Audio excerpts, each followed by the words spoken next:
Question number 1 से शुरू करते हैं। कहता है कि विच of the following is true about chloroplast. In statement में से कौन सी स्टेटमेंट सही है? It is underground part. Chloroplast underground parts के अंदर मिलता है, विच इज़ नॉट राइट। हमने पढ़ा था कि क्लोरोप्लास्ट आपको green parts of the plant के अंदर मिलता है।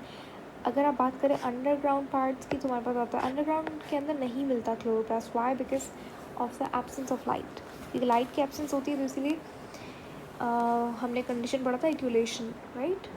एट्यूलेशन यानी कि क्लोरोप्लास्ट के अंदर क्लोरोफिल की प्रोडक्शन नहीं होती, जिसकी वजह से आपको ग्रीन कलर नहीं दिखता। और हमने कहा था कि रूट्स आर एट्यूलेटेड ऑर्गन्स। इसका मतलब ये है कि अंडरग्राउंड पार्ट्स के अंदर क्लोरोप्लास्ट नहीं पाया जाता। It's a wrong statement. It helps in pollination. Pollination के अंदर क्लोरोप्लास्ट नहीं बल्कि क्रोमोप्लास्ट मदद करता है। मैंने आपको बताया तो एंटिमोफिली होती है, entomophily, may be the spelling is not right.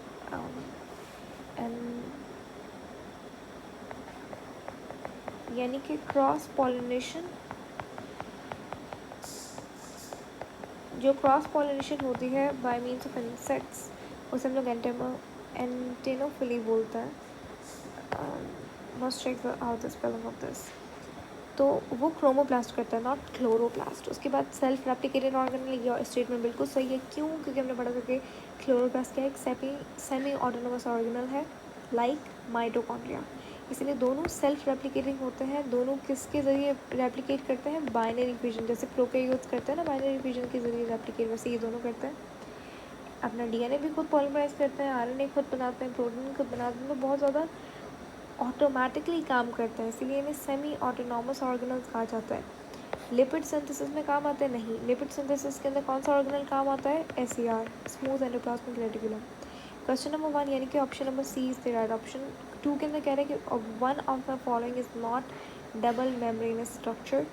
Mitochondria double membrane होती है, वैक्यूल की डबल मेम्ब्रेन नहीं होती, सिंगल मेम्ब्रेन होती है, जबकि क्लोरोप्लास्ट और न्यूक्लियस की डबल मेम्ब्रेन होती है। ठीक है। टे 6 डिजीज़ हमने पढ़ा था। टे 6 डिजीज़ क्या है? एक लाइजोजोमल स्टोरेज डिसऑर्डर है, जिसका मतलब ये कि लाइजोजोमल एंजाइम्स प्रोड्यूस होना बंद हो जाते हैं या फिर सफिशेंटली प्रोड्यूस नहीं हो पाते, जिसके ज़रिए क्या होता है कि लाइजोसोम के अंदर जितना भी मटेरियल है वो डाइजेस्ट नहीं हो पाता सेल के अंदर, क्योंकि लाइजोसोमल एंजाइम्स काम नहीं कर रहे होते। तो वो चीज़, वो वेस्ट सब्सटेंस क्या होता है सेल के अंदर एक्यूमुलेट होता जाता है। तो उनमें से एक एग्जांपल हमने पढ़ी थी टे 6 की। उसके अलावा क्रेब्स डिजीज़ हमने पढ़ा था, गॉशर्स डिजीज़ पढ़ा था। अगर आपको नहीं पता ये क्या होता है तो I do have a video on that, जहाँ पे हमने टे 6 को, गॉशर्स को एंड क्रैब्स को डिस्कस किया था, तो आप वो देख सकते हैं। तो कहते हैं कि टे 6 डिजीज़ किसकी वजह से होती है? मैंने कहा कि सब्सटेंस की एक्यूमुलेशन होती है, तो टे 6 हर डिजीज़ के अंदर किसी अलग अलग सब्सटेंस की एक्यूमुलेशन होगी। यहाँ पे जो सब्सटेंस एक्यूमुलेट होता है वो प्रोटीन नहीं होता, ग्लाइकोजन नहीं होता, वाइटामिन भी नहीं होते, बट लिपिड होता है। ठीक है। मैंने कहा था स्फिंगो लिपिड की एक्यूमुलेशन हो जाती है टे 6 के अंदर भी, वॉशर्स के अंदर भी और क्रैब्स के अंदर भी, तीनों के अंदर स्फिंगोलिपिड की एक्यूमुलेशन है। इसके आई एम सॉरी, स्फिंगोलिपिड क्या होता है? जैसे हमारे पास फॉस्फोलिपिड होता है सेल मेम्ब्रेन के अंदर, तो कुछ ऐसे सेल्स होते हैं जैसे कि हमारा न्यूरॉन होता है, ठीक है, उसकी प्लाज्मा मेम्ब्रेन के अंदर फॉस्फोलिपिड के अलावा स्फिंगोलिपिड भी होता है, जो कि इस तरीके का लिपिड है। ठीक है। तो स्फिंगोलिपिड वही है कि वो एक वो बना हुआ किससे होता है? स्फिंगोसाइन, जो कि अल्कोहल है। फिर हमारे पास आता है क्या? Fatty acid. एक फैटी एसिड होता है। फॉस्फोलिपिड के अंदर कितने फैटी एसिड होते हैं? 2 फैटी एसिड। यहाँ पे एक होता है और फॉस्फेट अटैच्ड होता है। ठीक है। तो किसकी एक्यूमुलेशन होती है? लिपिड की। Modification of proteins and lipids, तो option number C is the right option. यहाँ पर भी modification of proteins and lipids as glycopeptides and glycoproteins occur in, यानी कि जो लिपिड प्रोटीन्स की और लिपिड की मॉडिफिकेशन होती है, जिससे हमारे पास कॉन्जुगेटेड मॉलिक्यूल्स बनते हैं, जैसे ग्लाइकोपेप्टाइड, ग्लाइकोप्रोटीन की बात हो रही है, या फिर लिपोप्रोटीन, तो वो किसकी वजह से बनते हैं? वो गोल्जी एप्टिडस की वजह से बनते हैं, एसईआर या फिर राइबोसोम की मदद से बनते हैं। वो बनते हैं गोल्जी एप्टिडस की मदद से। ठीक है। क्वेश्चन नंबर 5 के अंदर कहता है कि ribosomes are chemically composed of. Ribosome किससे बना हुआ होता है? राइबोसोम को हम लोग क्या कहते हैं?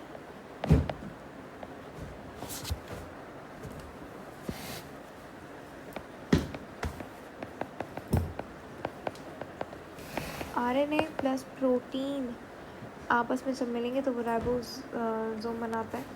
इसको हम लोग न्यूक्लियोप्रोटीन भी कहते हैं, ठीक है। न्यूक्लियो यानी कि न्यूक्लिक एसिड आरएनए के लिए इस्तेमाल हो रहा है, और प्रोटीन के लिए इस्तेमाल हो रहा है। तो ribosome is made up of is a nucleoprotein. तो ये किससे बना हुआ होता है? आरएनए से और प्रोटीन से। ऑप्शन नंबर डी सही हो जाएगा, ठीक है। 6 के अंदर कह रहा है कि detoxification of harmful drugs is the function of, ये हमने पढ़ा था। अगर आपने SER अच्छे से पढ़ा हो तो हमने कहा था कि SER के फंक्शंस में से एक फंक्शन होता है कि वो डिटॉक्सिफिकेशन करता है किसकी? ड्रग्स की, अल्कोहल की, ठीक है। तो ऑप्शन नंबर बी सही हो जाएगा। आप लिवर सेल्स की अगर आप बात करो तो लिवर सेल्स का SER बहुत ज़्यादा डेवलप्ड होता है। क्यों होता है डेवलप? बिकॉज जितना भी एक इंसान जितना भी ड्रग्स, जितना भी अल्कोहल कंज्यूम करता है, वो उसकी अल्टीमेटली उसकी लिवर के पास जाता है, वहाँ पे उसकी डिटॉक्सिफिकेशन होती है। तो इसीलिए वहाँ पे ज़्यादा डिटॉक्सिफिकेशन होती है as compare to other parts. तो वहाँ का जो SER है, जो लिवर सेल है, लिवर सेल को क्या बोलेंगे? हेपाटोसाइट। जहाँ पे भी लफ्ज़ हेपाटो इस्तेमाल हो रहा है समझ आएगा लिवर की बात हो रही है। तो हेपाटोसाइट्स जितने भी हैं उनका SER डेवलप्ड होता है, वेल डेवलप्ड होता है, क्योंकि वहाँ पे ज़्यादा डिटॉक्सिफिकेशन होनी होती है। Question number 7, which type of cell, कौन सा ऐसा टाइप है जिसके अंदर बहुत अप्रोप्रिएट, जिसके अंदर आप अच्छे से क्लोरोप्लास्ट को स्टडी कर सकते हो? Conducting cells, photosynthetic cells, pericycle cells, या फिर सारे ऑप्शन सही है यहाँ पे। सही देखो, कंडक्टिंग सेल्स, पेरीसाइकिल सेल्स को यहाँ पे इनका कोई काम नहीं है। आपका सही ऑप्शन हो जाएगा फोटोसिंथेटिक सेल्स, क्योंकि क्लोरोप्लास्ट का मेन काम ही क्या होता है? मेन काम ही होता है फोटोसिंथेसिस के अंदर काम आता है। तो आप फोटोसिंथेसिस सेल्स के अंदर, जैसे मीजोफिल सेल्स भी आपको दे सकते थे यहाँ पे ऑप्शन के अंदर। तो मीजोफिल सेल्स क्या है? फोटोसिंथेसिस सेल्स है। मीजोफिल दो तरीके के होते हैं, एक होता है स्पंजी, एक होता है पेरिसेड, ठीक है। पेरिसेड के अंदर क्लोरोफिल का अमाउंट ज़्यादा होता है। तो ये कुछ थोड़ी बहुत इन्फॉर्मेशन है। अगर आपको 10 MCQs मैं अगर बता रही हूँ और एक्सप्लेनेशन कर रही हूँ तो उस 10 का 20 भी बन सकता है, because the points that I mention here with the explanation, those points are also important, वो भी आपसे पूछ सकते हैं। Question number 8, cell wall consist of, cell wall के अंदर कितनी लेयर्स होती है? Cell wall is 2 main layers होती हैं उसके अंदर, इसीलिए हम लोग इसे लिपिड बाइलेयर कहते हैं। लेकिन यहाँ पे I am sorry, cell membrane की बात नहीं हो रही, सेल वॉल की बात हो रही है। I was mistaken, cell wall की बात हो रही है। सेल वॉल के अंदर 3 लेयर्स होती हैं, है ना? Middle lamella, primary cell wall and secondary cell wall, ठीक है। Middle lamella, primary cell wall and secondary cell wall. Middle lamella किससे बनी हुई होती है? कैल्शियम मैग्नीशियम पेक्टेट से। प्राइमरी सेल वॉल किससे बनी हुई होती है? सेल्यूलोज, पैक्टिन, हेमीसेल्यूलोज वगैरह से, माइक्रोफिब्रिल से बनी हुई होती है। जबकि सेकेंडरी सेल वॉल बनी हुई होती है सेल्यूलोज से और लिग्निन से। क्वेश्चन नंबर 9 के अंदर कहते हैं कि ल्यूकोप्लास्ट कहाँ पे पाए जाते हैं? ल्यूकोप्लास्ट हमने कहा था कि कलरलेस प्लास्टिड्स होता है। अगर आपने प्लास्टिड वाला सीरीज़ नहीं देखा तो प्लीज़ देख लीजिए, because that's the most appropriate video for plastids, क्योंकि वहाँ पे हमने हर इम्पॉर्टेंट पॉइंट अच्छे से कॉन्सेप्ट के साथ देखा है। प्लास्टिड की करके एक सीरीज़ है इसी चैनल के ऊपर, तो you can definitely check that out. अच्छा, ल्यूकोप्लास्ट कहाँ पे मिलते हैं? क्वेश्चन नंबर 9 के अंदर कह रहे हैं कि leucoplast are found in, leucoplast आपको कहाँ पे मिलते हैं? Colourless parts of the plant के अंदर मिलते हैं, जैसे कि अंडरग्राउंड पार्ट्स, रूट्स हो गए, ठीक है। तो option number C is the right option. Leaf के अंदर आपको मिलेगा क्लोरोप्लास्ट, पेटल्स के अंदर क्रोमोप्लास्ट मिलेगा। राइपेंड फ्रूट के अंदर, यानी कि राइप हो चुका है फ्रूट, यानी कि कलरफुल फ्रूट होगा, तो यहाँ पे भी क्रोमोप्लास्ट मिलेगा। सॉलिड फूड का इनटेक सेल मेम्ब्रेन के अंदर जब होता है, उस प्रोसेस को क्या बोलेंगे हम लोग? इंट्रासेल्युलर डाइजेशन हो रही है, राइट? इंट्रासेल्युलर प्रोसेस है। इंट्रासेल्युलर के अंदर हमारे पास एक तो दो चीज़ें आ जाती हैं, एक होता है हेट्रोफैगी, ठीक है, और एक होता है ऑटोफैगी। इंट्रासेल्युलर डाइजेशन के अंदर एक होता है हेट्रोफैगी, एक होता है ऑटोफैगी। जब सेल खुद के कंपोनेंट्स को डाइजेस्ट करे तो ऑटोफैगी, जैसे कि माइटोकॉन्ड्रिया को लाइसोसोम ने ख़त्म कर दिया तो ऑटोफैगी हो जाएगी। हेट्रोफैगी यानी कि बाहर का कोई फॉरेन पार्टिकल आ रहा है सेल के अंदर, तो हेट्रोफैगी। हेट्रोफैगी के अंदर एक होता है पिनोसाइटोसिस, एक होता है फेगोसाइटोसिस। तो यहाँ पे सही ऑप्शन आपके पास हो जाएगा both B and C. Exocytosis नहीं हो सकता, सही है, क्योंकि इनटेक हो रहा है। अगर यहाँ पे एग्जिट होता तो एक्सोसाइटोसिस हो जाता। अच्छा, the structure within a cell distinguish the cell being as being eukaryotic and prokaryotic, यानी कि प्रोकैरियोटिक यूकैरियोटिक की सबसे मेन पहचान जो होती है वो बेसिकली प्रेजेंस ऑफ न्यूक्लियस होता है। तो option number D is the right option. Question number 12. Microtubules consist of helically stacked molecules of the protein, जिसे क्या कहा जाता है? माइक्रोट्यूब्यूल्स के अंदर कौन सा प्रोटीन होता है? ट्यूब्यूलिन प्रोटीन होता है। Option number D is right option. Actin मिलता है माइक्रोफिलामेंट्स के अंदर, मायोसिन भी माइक्रोफिलामेंट के अंदर मिलता है, केराटिन आपको मिलेगा माइक्रोट्यूब्यूल्स के अंदर जनरली केराटिन नहीं पाया जाता साइटोस्केलेटन के अंदर, लेकिन हाँ आप केराटिन का नाम पढ़ सकते हो। साइटोस्केलेटन के अंदर मेनली हमारे पास ट्यूब्यूलिन होता है, मेनली एक्टिन होता है और विमेंटिन होता है। इंटरमीडिएट फिलामेंट के अंदर विमेंटिन होता है। क्वेश्चन नंबर 13 के अंदर कहते हैं कि the microfilaments composed of, microfilaments किससे बने हुए होते हैं? अभी मैंने बताया माइक्रोफिलामेंट्स के अंदर कौन सा प्रोटीन होता है? एक्टिन। ठीक है, एक्टिन के अलावा मायोसिन भी होता है, ट्रोपोनिन भी होता है, लेकिन मेनली एक्टिन प्रोटीन होता है। Option number A is the right option. Lysosome lysosome कैसा ऑर्गेनल है? सिंगल मेम्ब्रेन, डबल, ट्रिपल, किस तरीके का है? लाइसोसोम के पास होती है सिंगल मेम्ब्रेन। तो option number A is the right option. Double membrane आपको सिर्फ मिलेगा क्लोरोप्लास्ट के अंदर, क्रोमोप्लास्ट के अंदर, sorry chloroplast, mitochondria and nucleus के अंदर। ट्रिपल मेम्ब्रेन नहीं होती, जनरली ट्रिपल मेम्ब्रेन का कोई ऑर्गेनल आपको जनरली नहीं मिलता। सिंगल मेम्ब्रेन के अंदर आपको मिलेंगे जितने भी और ऑर्गेनल्स हैं डबल मेम्ब्रेन के अलावा, वो सिंगल मेम्ब्रेन होते हैं। बाकी कुछ ऐसे भी होते हैं जो मेम्ब्रेन नहीं होती, जैसे कि हमारे पास सेंट्रियोल्स हो गए और राइबोसोम्स, तो वो ए मेम्ब्रेनस होता है। Question number 15. Which of the following are regularly assembled and disassembled during cell cycle? Cell cycle के अंदर कौन सी ऐसी चीज़ है जो कि रेगुलरली असेंबल और डिसअसेंबल होती है?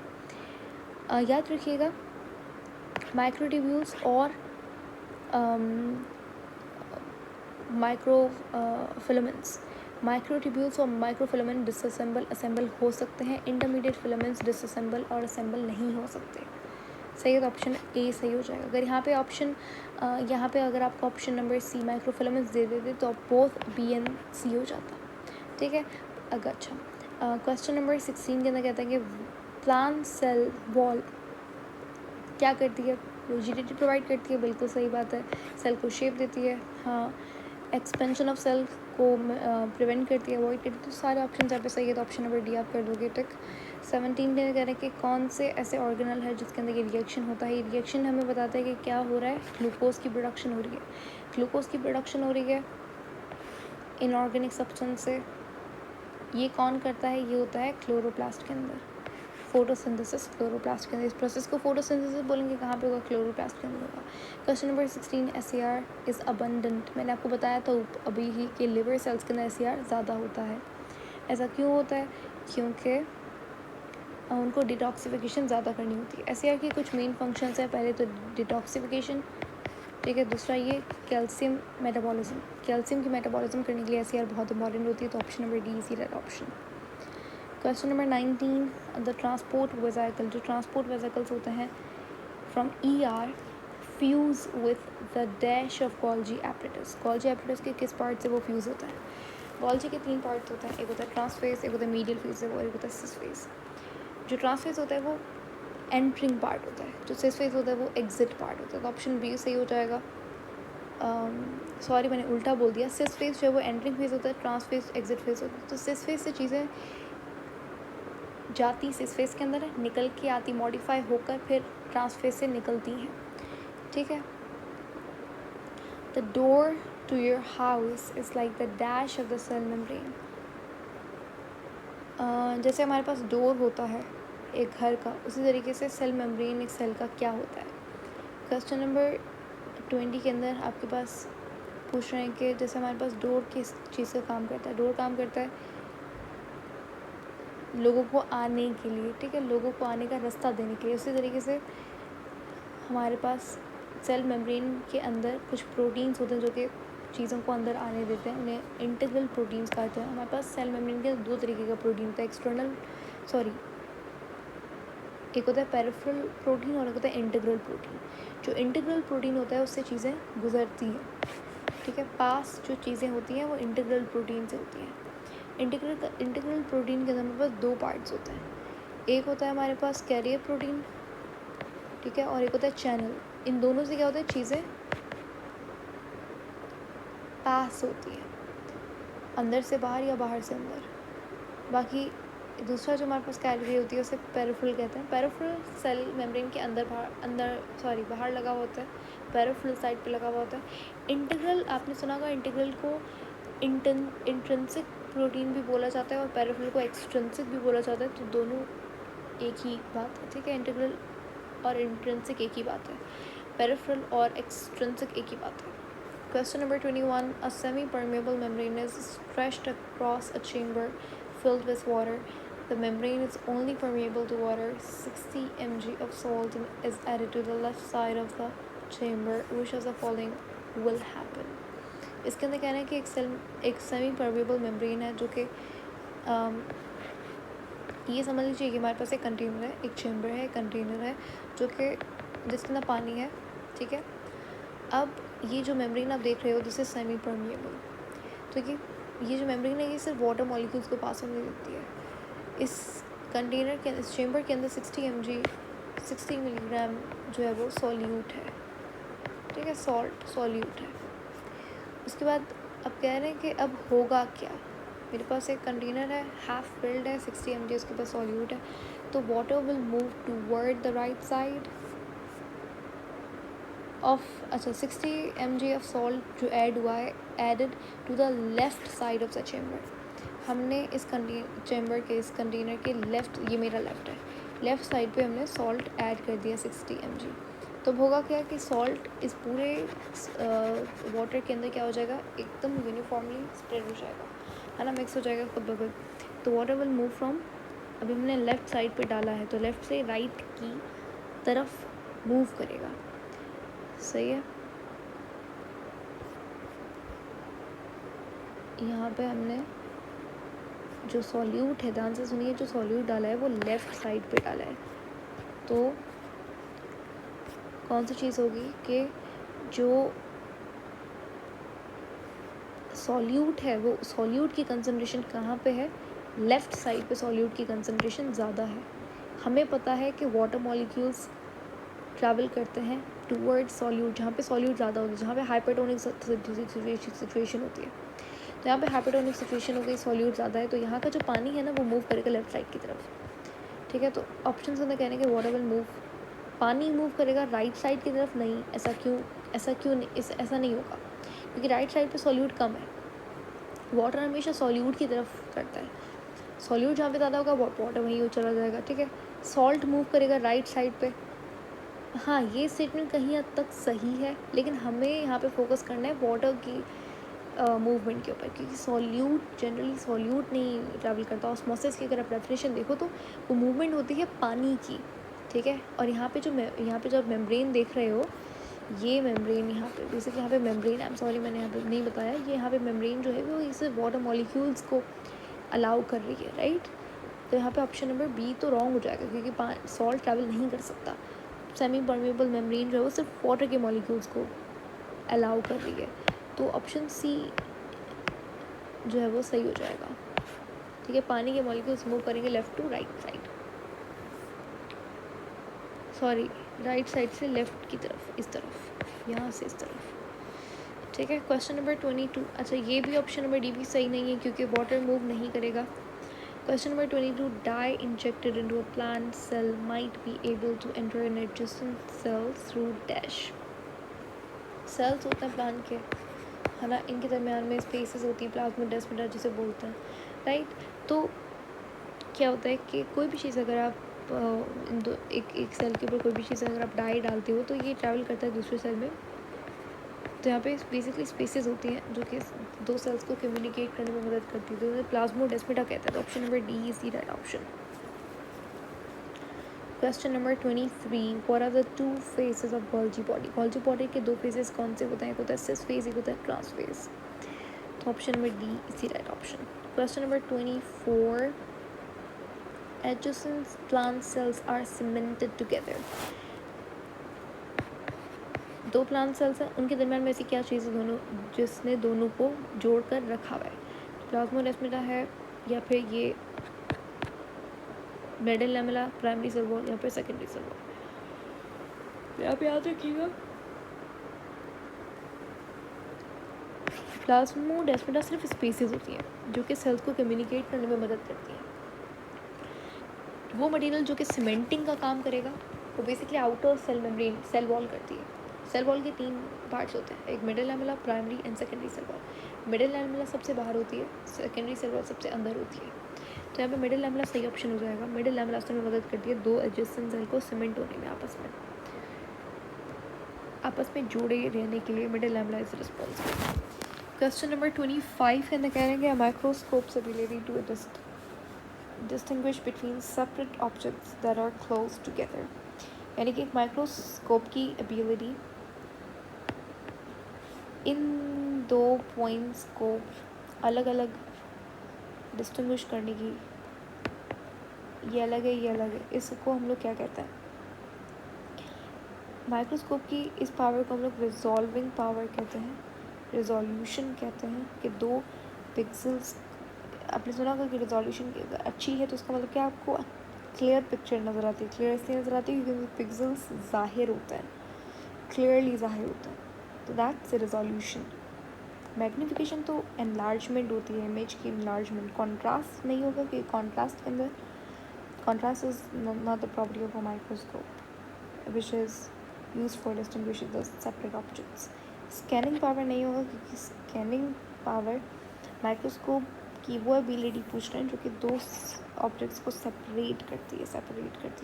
Question number 26, what is the power of the objective lens of a microscope if an eye piece of power 10x is used and the total magnification of the object is 40x।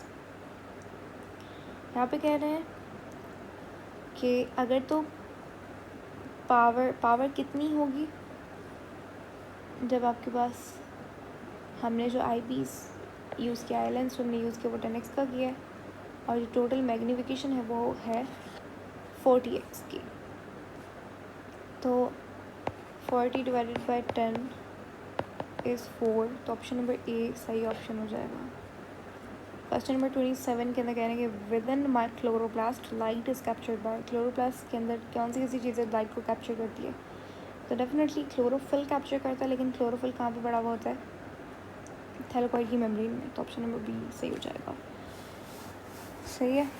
Question number 28, if a gene mutation prevents formation of an enzyme normally use by lysosome and disease में result known as. यानी कि अगर तो एक gene mutation हो जाती है जिसकी वजह से कोई भी एंजाइम जो है नॉर्मली फॉर्म नहीं हो रहा, सही है, तो ऐसी डिज़ीज़ को हम लोग क्या बोलेंगे? ऐसी डिज़ीज़ को हम लोग बोलेंगे लाइजोसोमल स्टोरेज डिजीज़।